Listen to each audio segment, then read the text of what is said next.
Hey guys, and welcome to my next podcast. Today I'm here with Mark Robb from the RTS crew, which are all currently here in Vienna for the seminar yesterday and today for the one-on-one coachings. Mark, for the people who are not that familiar with you, could you say some words about you, your background, and what you did the last years? Sure. Yep. I have been training this is my 40th year. I'm about to turn 59 years old, and I started when I was 19 in college as a bodybuilder. Basically did bodybuilding for about 20-25 years, and competed. I didn't compete that much, maybe 5 or 6 contests, and then I got into powerlifting when I was started competing when I was 49. Suffered a bad injury at around age 40. So about 5 years there, I was crippled up so bad I couldn't do much of anything. And then since I've started powerlifting I think my first meet was in 2008. So that's been 10 years ago. I've won 5 national championships, 2 world championships. I have broken 7 world records and 7 gold medals so far, and I'm hoping to get back on the U.S. national team at nationals in October in a few months to go to Sweden, and that'll be my first year in the M3 category. Okay. So I've got some more world records in my sights. Yeah, that's pretty much. Why or how did the motivation come that you're switching from bodybuilding to powerlifting? I basically had to make a decision, or came to a point in bodybuilding where I had to make a decision either to be all in, meaning this was back in the 80s. Yeah, I guess pretty much 80s and some in the 90s, I guess. But at that time, there pretty much wasn't any natural bodybuilding federations that amounted to anything in the United States. And so I got to the point where I was competing naturally against guys that were, enhanced, and it clearly became a big issue. So I had to decide whether I was going to go that route or basically get out. That was the 2 choices. Yep. And I knew that was not a healthy road to go down, especially at that time, because those guys were, like I said, they were all in. I mean, it was no holds barred, so I didn't want to do that. Yep. And thank God I didn't, and I haven't, because I probably wouldn't be still competing now. Yeah, for sure. What would you say? What's still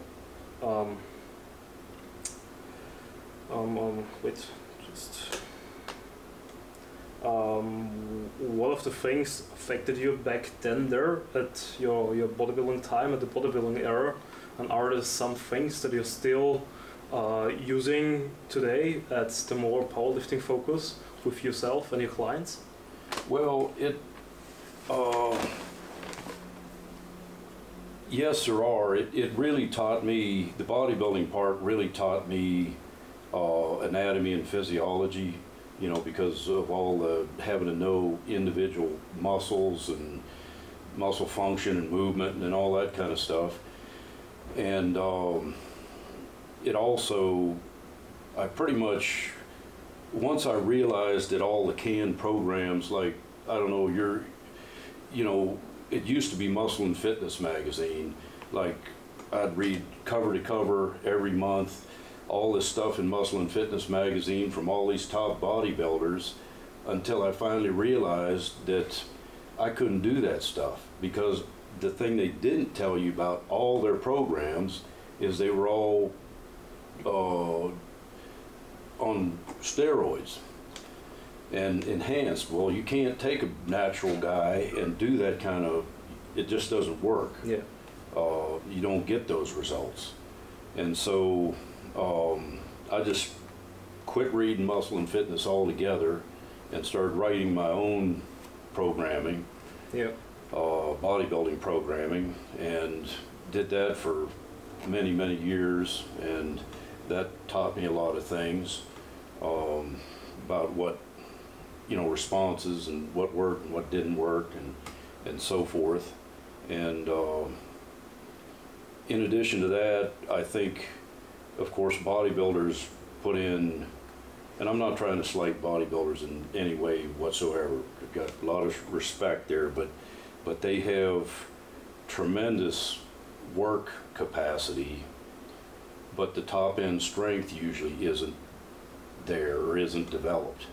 So you've got all this muscle mass and hypertrophy and ability to do you know, sets of 8s and 10s and 12s with a moderate amount of weight or whatever, and that amounts to a huge amount of volume and a huge amount of work capacity. But when I tried to convert that to top end strength, the top end strength really wasn't there. Yeah. But at least there was a base, a good solid base to work from. And so I think that's really helped,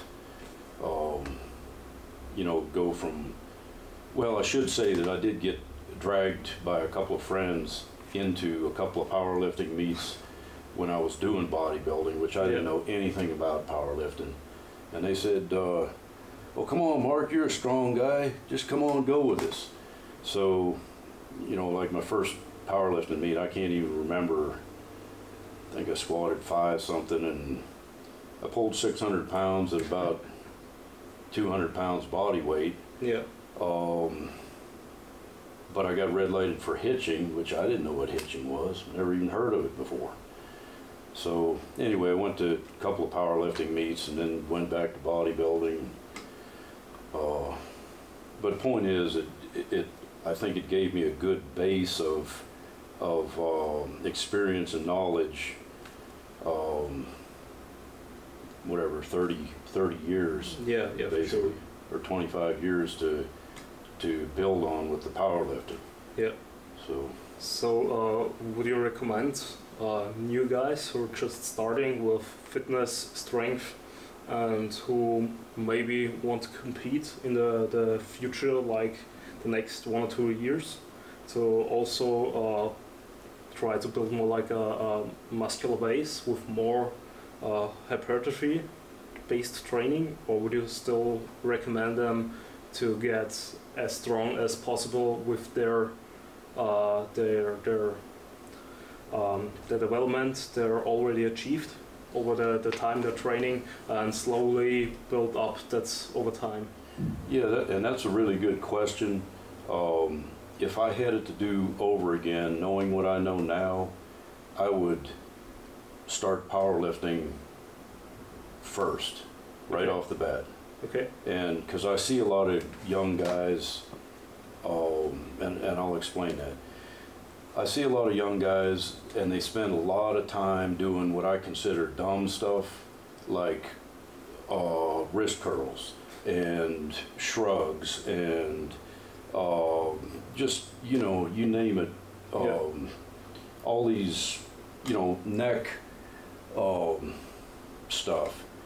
Well, the time that they spend doing that stuff, they could be spending doing big multi-joint heavy movements, and instead of working one muscle group at a time, they work, you know, multiple muscle groups at a time. And the advantage to that is they get way stronger because they're working, say, entire deadlifts, entire posterior chain, as opposed to one or two muscles. Yeah. And if the focus was bodybuilding, I would still, I mean, the end goal was bodybuilding, I would still start out with powerlifting, because I can't see any better way to get big and thick, you know, with good muscle density and everything else, and just big, heavy, multi-joint movements. Yeah. Yeah, I think nowadays in many gyms you can see that many people are just focusing way too much on the isolation stuff and on feeling the muscle and like doing the fluffy stuff. Yep. And totally forget about really putting in some quality work that really puts in the force and really hits the muscle and not just feels it and going through the motion. Yep. How did you first then transition? How did your first training blocks look like? Can you remember that when you were transitioned from bodybuilding to powerlifting? Well, when I transitioned from bodybuilding to powerlifting, I was kind of lost, because as far as programming goes, because I had never pursued, you know, it's obviously it's a whole different thing. You don't care that much about the aesthetic. You're just interested in lifting heavy, Yeah. you know, the three disciplines. So that's an entirely different focus. And so I, of course, started with some of the well-known programs, you know, I mean, I started doing some West Side stuff, and I started doing 5-3-1, and started doing 5x5s and various odd stuff. And then I finally thought, well, you know what? I'm 49 years old. I can't fool around for 10 years trying to figure out how you know, I can't fool around trying to figure this out. I need to move up the learning curve fast, just because of being that age. So what I did was I researched coaches and so on and so forth, and at that time, you know, the online coaching thing was pretty new. Mike had been in business, I don't know if it was even a year, maybe a year. And so I heard him on a couple of podcasts, and I was really impressed with, you know, he's a real humble guy and real honest and everything. And so I contacted him and signed on with him, and he started coaching, writing the programming and stuff. And at first it was a shock, because it was way more volume than I was used to, and that's kind of a common thing with people signing on with, you know, say novice lifters or whatever, which I was at that time, novice power lifter, signing on with RTS. It's like, it's a shock for the first 2 or 3 weeks. Okay. Until your body adjusts to it, you know.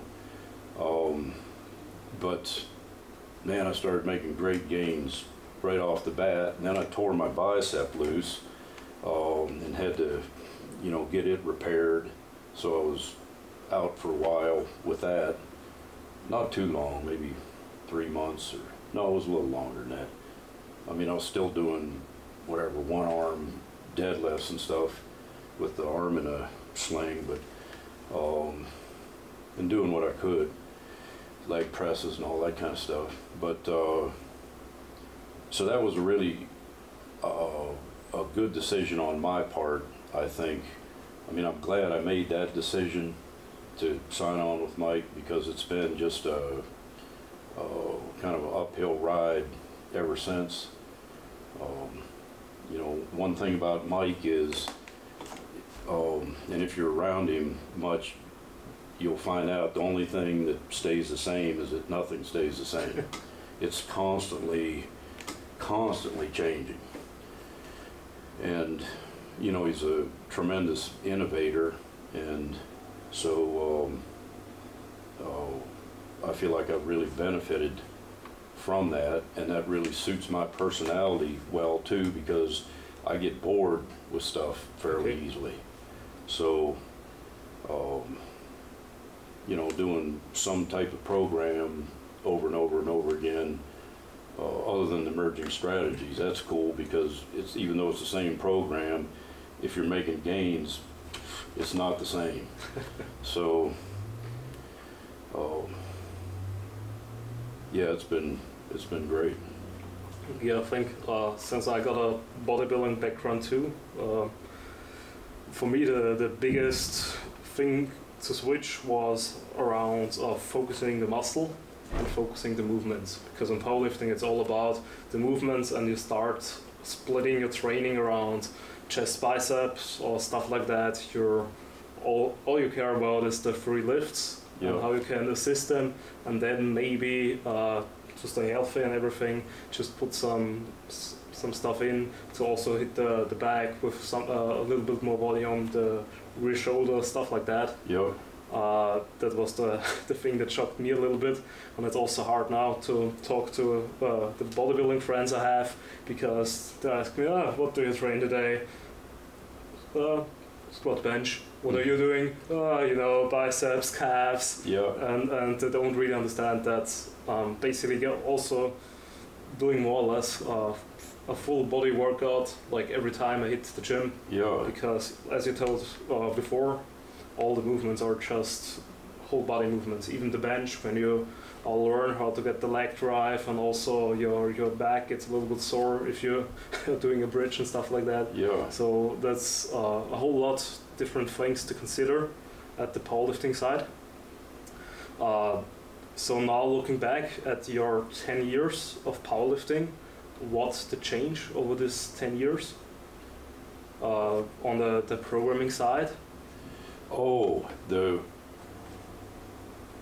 boy, there's been so many changes. We were just talking earlier about, you know, I've been with Mike longer than anybody. You know, first as an athlete and then as a coach. And so I've got training logs from the beginning. And, you know, I've got those composition books. I've got, I think, 3 of them filled up. And he said he'd like to see, like, the first one, because we don't do that anymore. It's just, everything has evolved and changed, and everything's constantly changing, and trying to make things, improve things and make things better, and so forth. And I think, you know, he and we've been very successful with that. And but it's kind of interesting, because like with this emerging strategies that we've been doing here for the last year or two, I had found sort of the same thing with my own training when I was programming my own training, where I could run something, like I could write a program and have exercise in there, and whatever exercise I had in there, I could make gains for about 5 or 6 weeks, and then it would peak and the wheels would come off. And so I'd have to change out that exercise. And this is, the emerging strategies is a way more targeted approach, where instead of just changing out an exercise, you're writing the entire block and changing out the entire block, you know, and finding time to peak and all that. So, but it was interesting that I'd already had some experience. I mean, I had already experienced that myself, you know, before, years ago. But I never thought about it.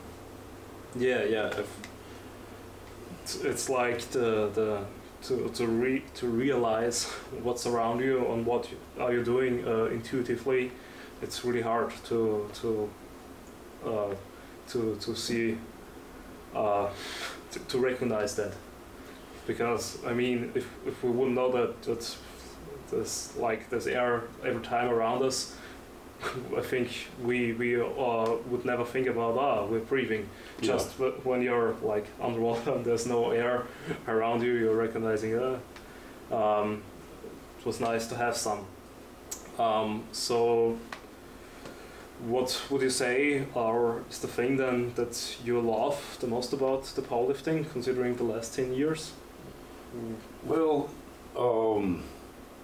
and that's another really good question, I think, and I think it's a really key core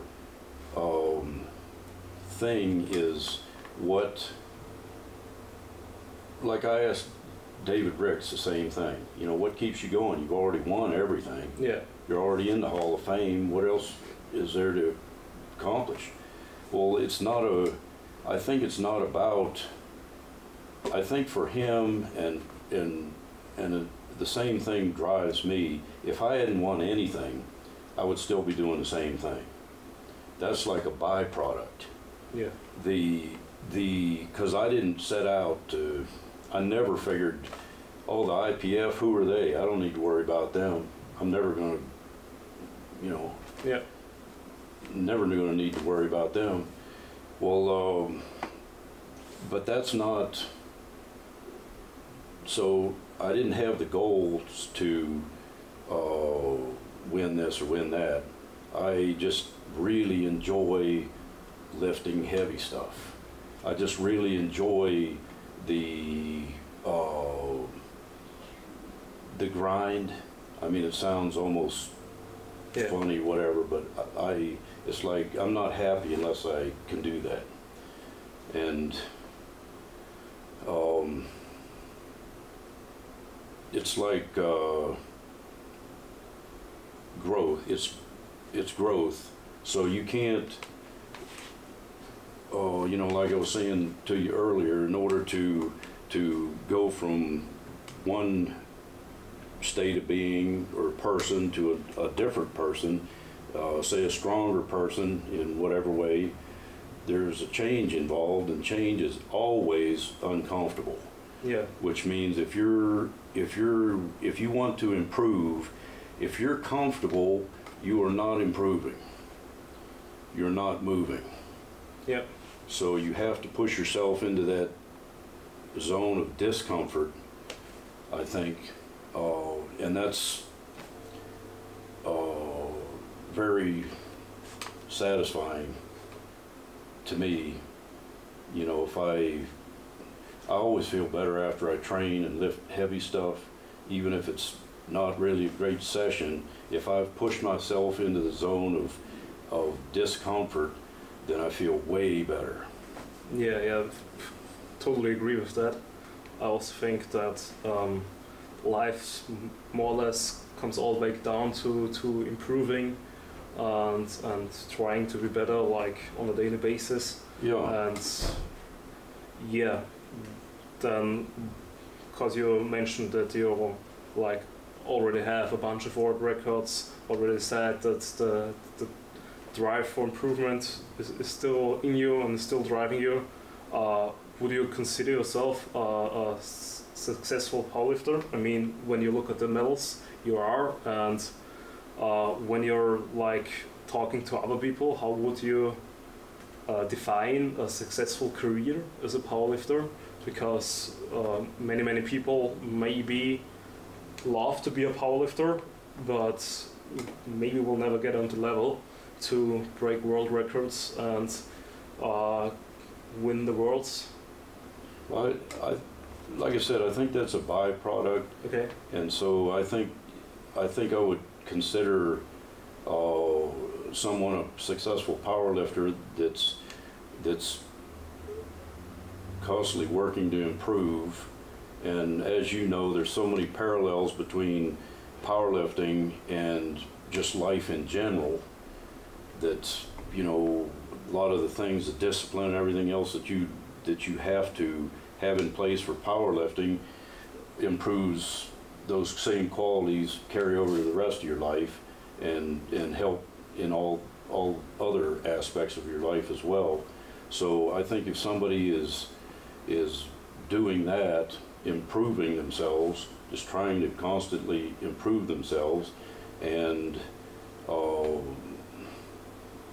you know, it gives me a great deal of satisfaction to be able to, for instance, even if I hadn't won anything, but if I have knowledge that I can share with someone, you know, with you or whoever that's trying to better themselves, and if I can help them better themselves and help them achieve their goals, that's tremendously satisfying. Yeah.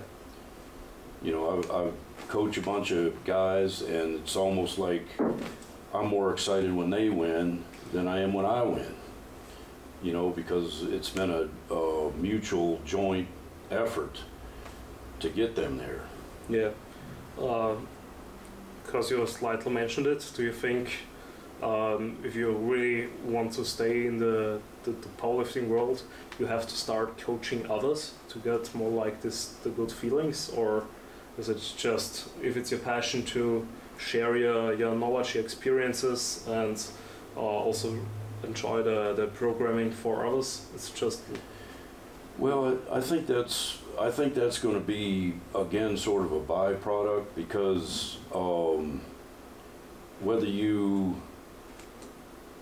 if you go in a gym and don't even say a word to anybody, and you start lifting and you lift heavy and so forth, I mean, that might not necessarily be the case here, because there's a lot of big, strong people here and knowledgeable people.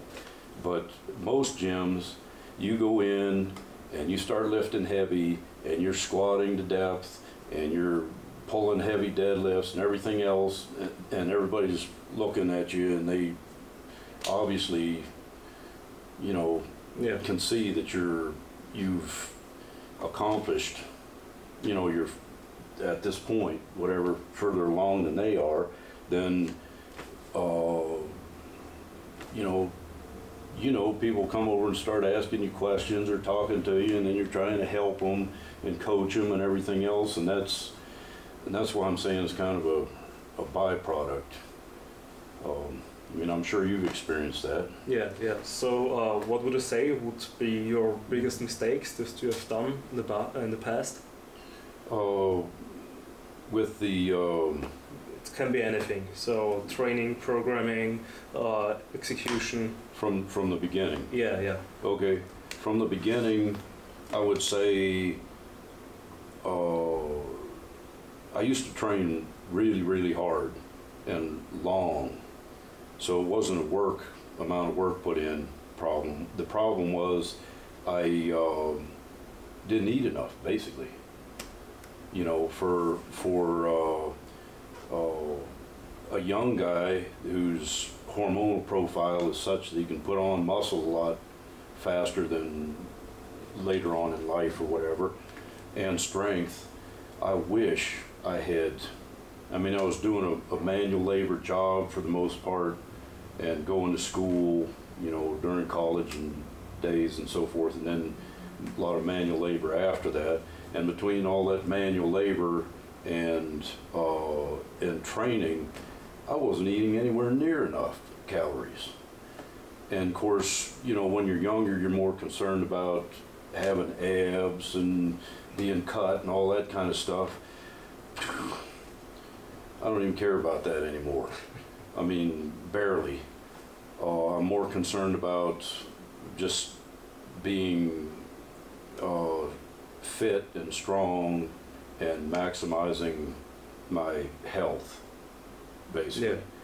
And so I wish I had eaten a lot more, taken a lot more calories in, taken advantage of the growth potential at that point, which would have helped me a lot at this point. You know, I'm sure I overtrained and underate for 2 decades. I'm sure of it. Okay. So that was probably the biggest mistake. So,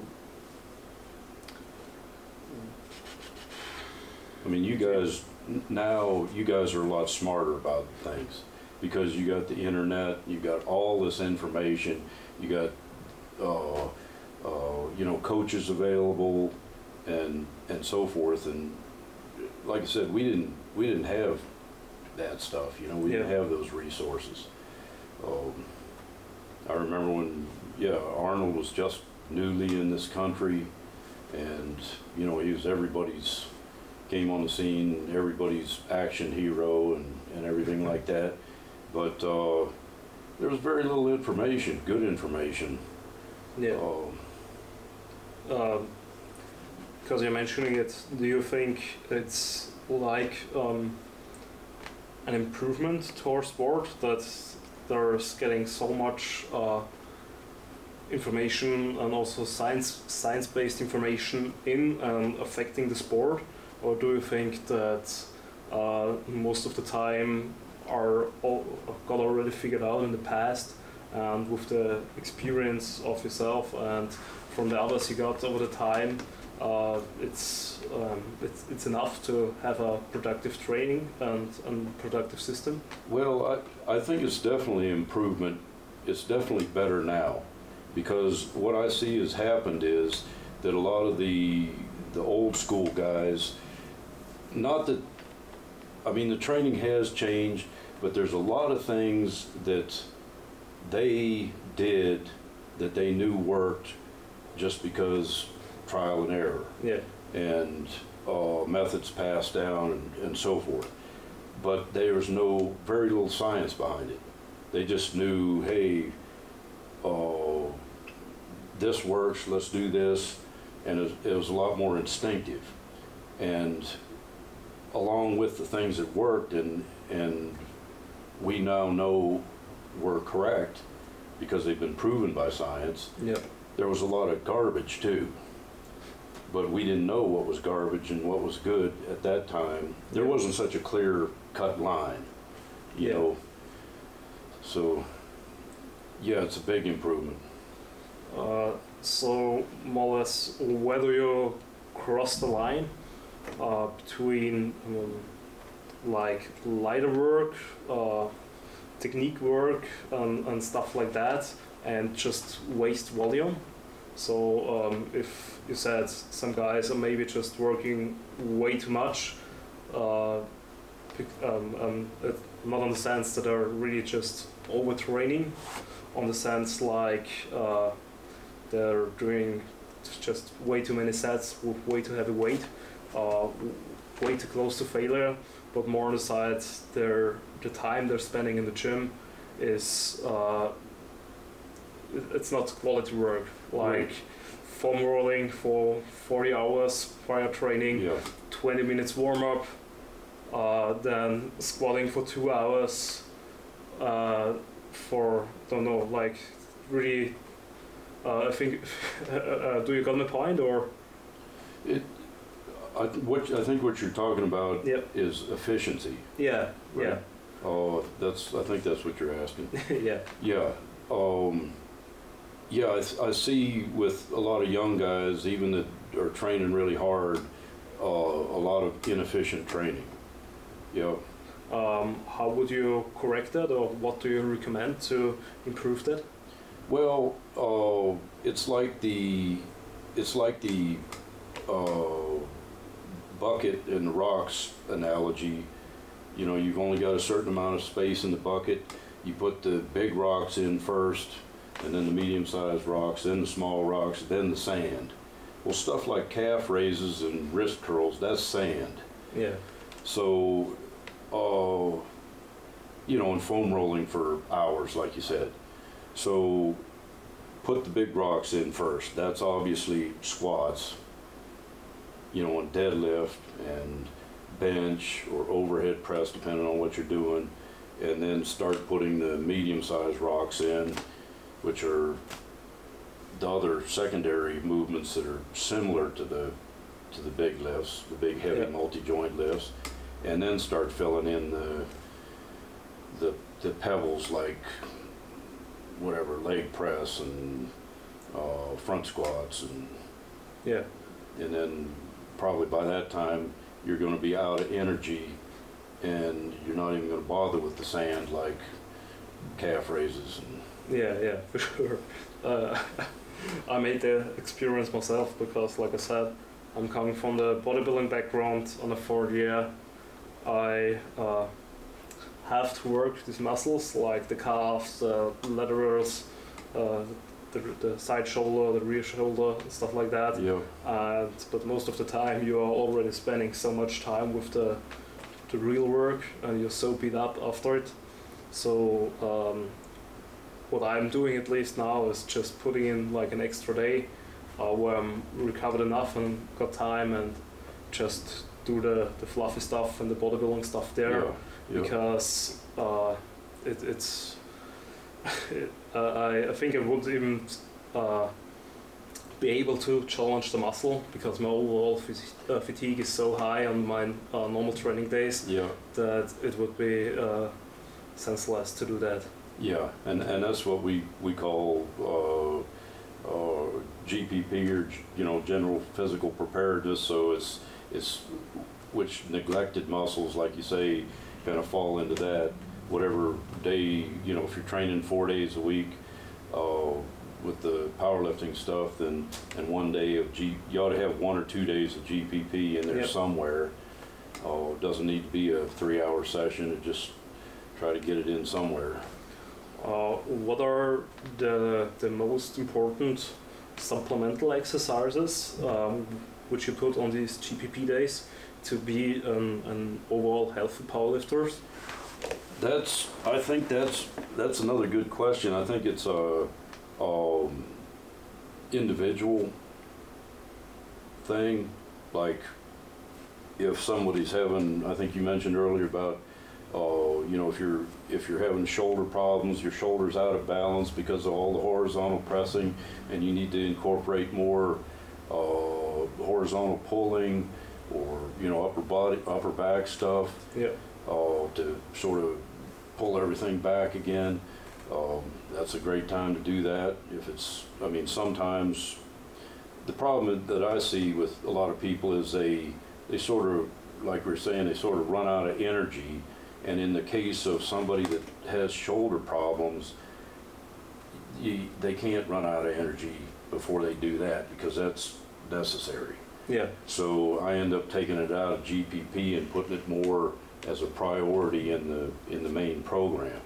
But somebody who has no shoulder problems and is fine with all that, just to keep their shoulders healthy as a precaution, sure, GPP. Or rotational work is another good example of something that wouldn't be in the core program, but needs to be attended to on some sort of a basis. Yeah. To kind of stick on the topic, also because you helped me before at my one-to-one coaching deadlift session, what would be movements or things you do to try to improve the overall health and maybe even improve the performance on the competition lifts? Like you said, or like you kind of recommend me, because I'm a sumo puller and I put a lot of stress on my adductors and the glutes.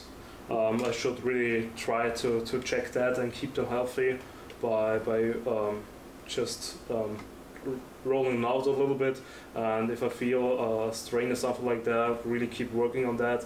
So I just try to keep them healthy and make them work again. Yeah. Or well, it's like we were talking about earlier. I think that if you're pushing your body that hard, you need to be doing some sort of muscle maintenance, because you can get away, and I think that's the right word, is get away with not doing it for a while, because it's kind of like a bank account. You can keep, or say a savings account, if you keep withdrawing from it, eventually you're going to run out of anything to withdraw. Yeah. And you're going to be bankrupt in that account. You need to, if you withdraw something, you need to put something back in. And so I think that's what, like with sumo and adductors and glute medius and piriformis, I think that's what that is, pretty much. on a basis of general health. I think, as you know, I'm sure you need to have try to maintain a certain level of physical fitness, just because if you're a power lifter and you're in poor physical health, you're not going to be able to recover like someone who is has vibrant health. Yeah. You know, so I know cardio, you know, powerlifters hate cardio as a general rule and so on and so forth, but I think something, you know, even if it's just on days you're not lifting, go for a walk. I think walking is tremendously underrated because, you know, it gets everything going at a very low intensity over a long period of time. And I think that speeds up recovery a lot. Yeah, for sure. I mean, because I'm from the bodybuilding side, I can see an upper race there doing this low intensity steady state cardio, just like more or less walking, because you're just just doing something. You can spend quality time like listening to podcasts or just thinking about life, getting the stress down, and also, like I said, just moving the body, getting the blood flow to really get good recovery, and also burning some calories to either eat more food or as a bodybuilder maybe burn some more calories to be in a bigger deficit if you're on a diet or something like that. Or if you're married or have a girlfriend, you go walk with her, so spend a little time with her so she's not mad at you because you're in the gym all the time. Yep. It's just so many benefits. I think we're good in the time. I think it's good to wrap it up here. Thanks for your time. When people want to contact you, get in touch with you, maybe have questions or want to request a coaching or something, where do the best find you, or where do the best get in contact with you? Well, through Reactive Training Systems. My email is just mark@reactivetrainingsystems.com, and you know, I've got an Instagram account. It's just Mark_Robb_RTS. That'd be the best way. Yeah, then thanks a lot for your time. Absolutely, my pleasure. I think at least you helped me a lot, putting some new thoughts in my head to think about, some new strategies to implement, and I think also a lot of people can take away something from that. Well, that's good. That makes me happy then. Thanks, man. Thank you.